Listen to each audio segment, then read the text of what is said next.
कमंडल में छिपकर बैठा था मंडल, मोदी को बनना था वीपी सिंह पार्ट 2। सवर्णों की नाराजगी का रत्ती भर परवाह नहीं, बीजेपी को असली कारण अब पता चला। बीजेपी ने सारे मंत्रियों और प्रवक्ताओं को क्यों कर दिया खामोश। टीवी पर बड़े बड़े ज्ञान देने वाले भी चुप। खुल गई सबका साथ सबका विकास के पाखंड की पोल। भारतीय राजनीति में एक बहुत बड़ा खेल हो गया है, जिसे समझने में बड़े बड़े राजनीतिक पंडित पूरी तरह फेल हो गए। हम आज तक वीपी सिंह को मंडल कमीशन का सबसे बड़ा खिलाड़ी मानते थे और उनकी राजनीति की चर्चा करते थे, लेकिन सच्चाई यह है कि आज की भारतीय जनता पार्टी वीपी सिंह से भी 2 कदम आगे निकल गई है। वीपी सिंह ने जब मंडल का जिन्न बोतल से बाहर निकाला था तो उसका असली फायदा उन्हें नहीं मिल पाया था।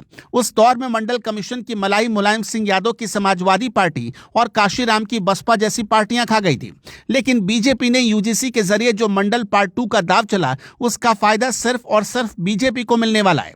यह बीजेपी का यूजीसी वाला मंडल फेज 2 है, जो विरोधियों की राजनीति को हमेशा के लिए खत्म कर देगा। अब बात करते हैं सवर्ण समाज की, जो इस नई व्यवस्था को लेकर हाय हाय कर रहा है और छाती पीट रहा है। बीजेपी की चाणक्य नीति देखिए कि उन्हें सवर्णों की इस नाराजगी का रत्ती भर भी परवाह नहीं है। वो जानते हैं कि ये सवर्ण ऐसे ही चीखेंगे और बाद में वोट उसी को करेंगे। बीजेपी बहुत अच्छे से जानती है कि सवर्ण समाज कितना भी नाराज हो जाए और कितना भी विरोध कर ले, अंत में सवर्ण समाज को घूम फिरकर बीजेपी के साथ ही रहना है, क्योंकि उसके पास कहीं और जाने का कोई विकल्प नहीं है।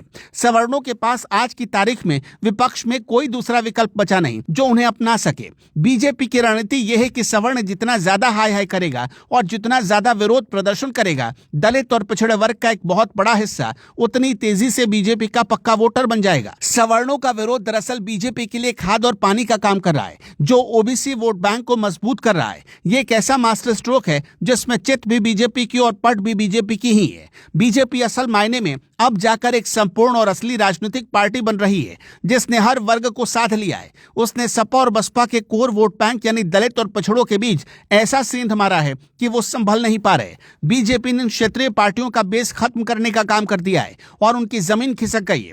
सपा और बसपा जिस दलित और पिछड़े वोट बैंक के दम पर सत्ता में आते थे, आज वो बीजेपी के साथ खड़ा है।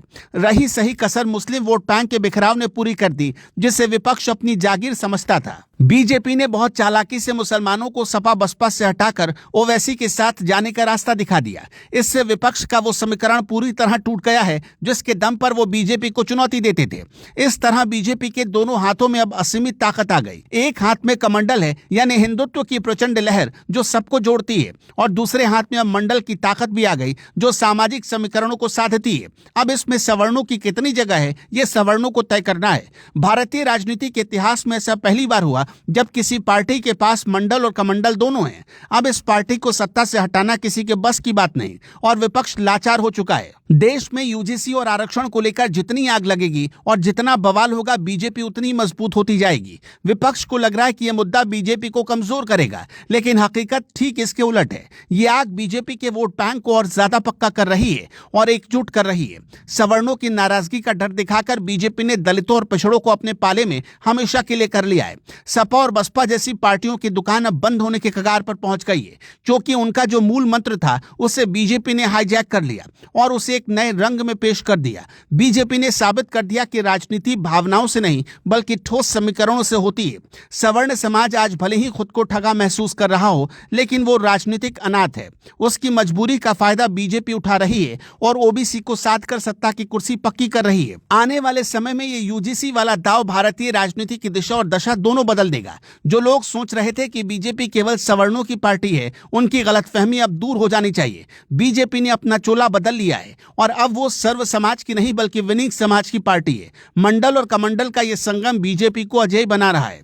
विपक्ष के पास न तो कोई काट है और न ही कोई नई कहानी जो जनता को सुना सके। इसलिए जितना शोर मचेगा, कमल उतना ही खिलेगा और विरोधियों की जमानत जब्त रहेगी। बीजेपी ने वीपी सिंह की अधूरी कहानी को पूरा किया है और उसका फायदा अपनी झोली में डाल लिया है। ये है नए भारत की बीजेपी, जिसे हराना अब नामुमकिन सा लगता है।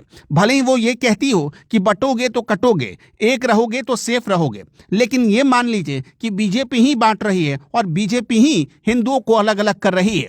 आपका क्या मानना है, कमेंट में बताइएगा।